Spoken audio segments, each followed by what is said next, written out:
Everyone, I hope you are doing great. ఈరోజు నేను ఒక మంచి ఇన్ఫర్మేటివ్ అండ్ అవేర్నెస్ టాపిక్ కోసం మాట్లాడుతున్నా. లాస్ట్ వరకు వీడియో చూసేయండి.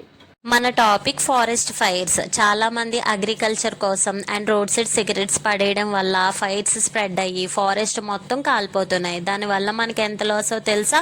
Loss of trees, death of wild life, animals, insects, loss of soil damage, air pollution, loss of regeneration of new species of trees, loss of seeds, water cycle disturbance. వీటి వల్ల చాలా climatic changes, ఇంకా forest fire వల్ల large amount of carbon dioxide కూడా release అవుతుంది.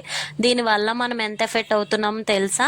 అసలు ఇప్పుడు July month లాగా ఉందా? మనకి జూలై మంత్ లో ఎన్ని రెయిన్స్ పడేవి ఒకప్పుడు. ఇప్పుడు చూడండి, అసలు రెయిన్సే లేవు. చాలా వేడిగా ఉంటుంది. క్లైమేట్ లో ఎన్ని క్లైమేటిక్ చేంజెస్ ఉన్నాయి. అసలు ఈ ఫారెస్ట్ ఫైర్స్ వల్ల forest and wild life, nature చాలా డిస్టర్బ్ అవుతున్నాయి.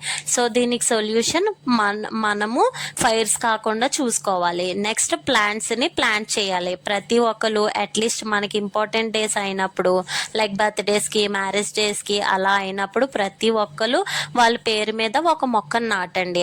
అట్లీస్ట్ మన ఇంటి దగ్గర, ఇంటి సరౌండింగ్స్ లో అన్న ఒక మొక్కను నాటితే దానివల్ల మనకి చాలా యూజ్ అవుతుంది అండ్ ప్యూర్ ఆక్సిజన్ కూడా ఇస్తుంది.